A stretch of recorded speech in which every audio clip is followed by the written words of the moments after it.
Hello, আসসালামু আলাইকুম viewers, কেমন আছেন সবাই? আমি স্মার্ট ব্লগ থেকে আপনাদের জন্য আবার ছোট্ট একটি ভিডিও নিয়ে এসেছি। আজকে ভিউয়ার্স আমি কাঁঠালের বিচি দিয়ে, শুটকি দিয়ে আর পুঁই শাক দিয়ে রান্না করছি। তো আমি প্রথমে মুসুরির ডালটা চচ্চড়ি আজকের খাওয়াই পর্যন্ত মুসুরির ডাল ভুনা হচ্ছে আপনার আম দিয়ে ডাল ভুনা বসিয়ে দিলাম। ডালটা পেঁয়াজ দিয়ে তেল দিয়ে পেঁয়াজটা হয়ে আসলে দেন আমি ডালটা দিয়ে দিলাম। ডালটা ভাজা ভাজা করে একটু হলুদের গুঁড়া, একটু পরিমাণ মতো লবণ আর একটু তেজপাতা দিয়ে এখন পরিমাণ মতো একটু পানি দিয়ে দেন আমি ঢেকে 5-7 মিনিটের মতো জাল করবো। দেন এই যে একটু ভলক চলে আসলে দেন আমি এতে দিয়ে দিব হচ্ছে 2-3টা কাঁচামরিচ এবং হচ্ছে কাঁচা 2 টুকরা আম। খুব ভালো লাগে হচ্ছে আপনার আম দিয়ে ডাল চচ্চড়িটা। তো এই যে দেখুন হয়ে গেছে আমার আম দিয়ে ডাল চচ্চড়ি।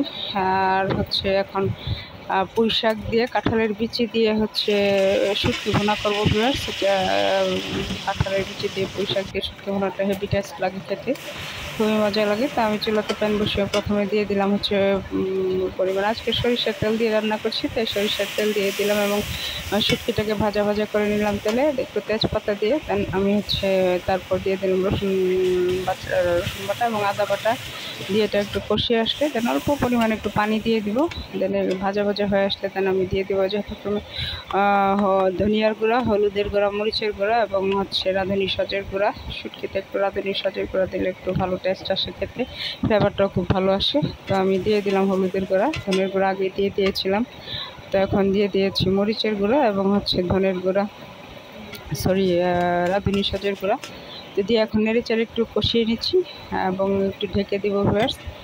তো কষিয়ে আসলে আর পরিমাণ মতো একটু লবণও দিয়ে দিলাম। তো এখন কষিয়ে আসলে দেন আমি হচ্ছে পুঁই শাক এবং কাঁঠালের বিচিগুলো আগে সেদ্ধ করে রেখেছিলাম তো দিয়ে দিব। তো দেখুন এই যে ভাজা ভাজা হয়ে আসছে, এখন আর একটু নেড়ে চেড়ে দেন আমি এতে দিয়ে দিব হচ্ছে পুঁই শাক এবং কাঁঠালের বিচি, সেদ্ধ করে রাখা কাঁঠালের বিচি দিয়ে দিলাম। দিয়ে এখন নেড়ে চেড়ে একটু মিক্সড করে নেব। মিক্সড করে দেন আমি একটু মিডিয়াম হাই হিটে 5-7 মিনিটের মতো জাল করব। হয়ে আসলে দেন ভাজা ভাজা হয়ে গেলে দেন নামিয়ে ফেলবো।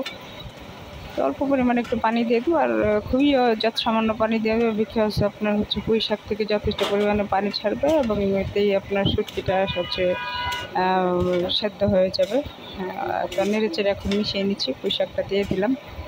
তো ভিউয়ার্স কাঁঠালের বিচিগুলো আগে সেদ্ধ করে রাখলে দেন তা খুব তাড়াতাড়ি হয়ে যায়। তো নেড়ে চেড়ে মিশিয়ে নিলাম, মিশিয়ে নিয়ে এখন আমি হচ্ছে ঢেকে দেবো 10 মিনিটের জন্য।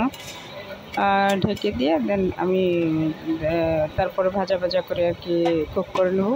আর অল্প পরিমাণে একটু পানি দিয়ে দিলাম, পানি দিয়ে ঢেকে দিলাম। তো 10 মিনিট পর এই যে দেখুন আমার শুটকিটা মোটামুটি হয়ে আসছে। এখন হচ্ছে যে আমি নেড়ে চেড়ে একটু আবারও ভাজা ভাজা করে নিচ্ছি। আসলে এটা খেতে খুবই টেস্টি হয় ভিউয়ার্স, আপনারা খেয়ে দেখবেন। কাঁঠালের বিচি দিয়ে পুঁই শাক অসম হয়ে যায়, খেতে খুবই টেস্ট লাগে। তো আমি হচ্ছে আবার একটু ঢেকে দিলাম, ঢেকে এখন একটু দমে দিয়ে দেন আমি হচ্ছে নামিয়ে নেব। তো আমার রান্না বান্না আজকে এই পর্যন্ত ভিউয়ার্স, সবাই ভালো থাকবেন। তো ভিডিওটি যদি ভালো লাগে লাইক কমেন্ট শেয়ার করে পাশেই থাকবেন। সবাইকে অসংখ্য ধন্যবাদ। দেখা হবে আগামী কোনো ভিডিওতে, সেই পর্যন্ত সবাই ভালো থাকবেন।